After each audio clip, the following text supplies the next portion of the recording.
What's going on, guys? My name is CHF. Welcome to another episode of Coaching Handheld Football. Today we are going to be talking all about the new team heroes and, more importantly, talking a little bit about power and kind of trying to quantify what power is really worth. So without further ado, let's go ahead and hop into the team heroes. If you're new to the channel, don't forget to hit the subscribe button there. You're going to get a ton of strategy content as well as breakdowns of things in the game that can be a little bit confusing. So let's talk about sets real quick and these new team hero sets. First off, guys, what you need to understand is there are some negatives and some positives. Starting with the negatives, okay? So the first one is to get one of the 82 overall team heroes, which are pretty cool because you'll see right there, they are 50 power team heroes, which is 10 power more than the current tier 4s that are available. So power is pretty valuable, and that is a pretty cool perk. However, the challenge is you need to have the 72 overall player for that particular one. And basically, it's going to give you just the 72 that you need for the better one, as well as 100 gems. But the cost to get this 72 kicker, for example, is pretty high. You have 3 basic 60 or higher Tampa Bay silvers, and then you have specific guys that you need to have there. And what ends up happening with these types of sets is usually somebody will monopolize a few players from within there, and unfortunately it's usually the botters who screw everybody over because they monopolize a couple of those cards and drive the prices up to be insane prices for what's there. However, once you have those, this is my other problem with the promo, is it just takes so much to get an 82 overall, which is realistically not that valuable. I mean, you're talking 60 plus overalls from Tampa Bay. You need 50 of those. You need 71 golds, 20 of those, and 10 76 overalls or better, all from the team that you want your team hero from, as well as that earlier one, just to get an 82 elite. That to me is just, I don't know, guys.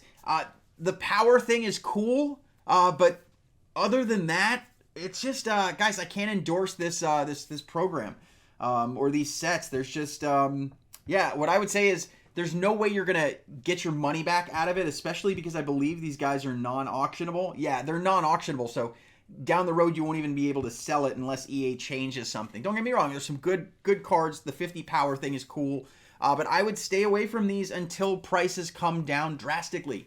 Until you can do these on the cheap, which may happen later in the year. I want to talk a little bit about power. I don't think I mentioned it to everybody, but you can search by power. So if you wanted to go in here and you go to this tier section, you can put in 40 if you only wanted to search for, say, 80 elite players that are tier 4. And you'll see that there's only tier 4s. Now, what you guys need to know is every single card here that has a tier 1 to a tier 4 on those cards, there's significant difference in each of those points. They're pretty valuable because if, let's say you had a maxed out team, okay? So there's 30 players on a team, 12 on offense, 14 on defense, 4 on special teams. Let's assume that you have an entire team, the best possible team in the game, but it's all tier 1 players. You're going to come out onto the field with 300 power, 30 times 10.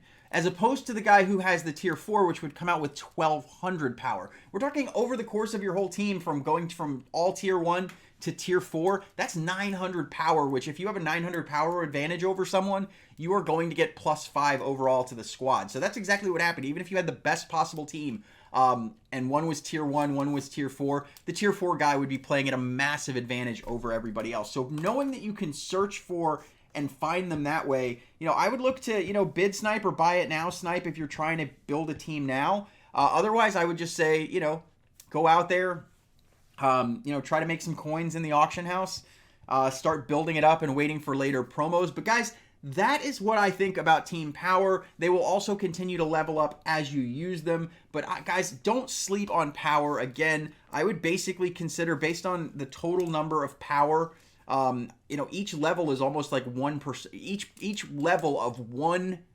particular character is basically like 1% of your team's total output.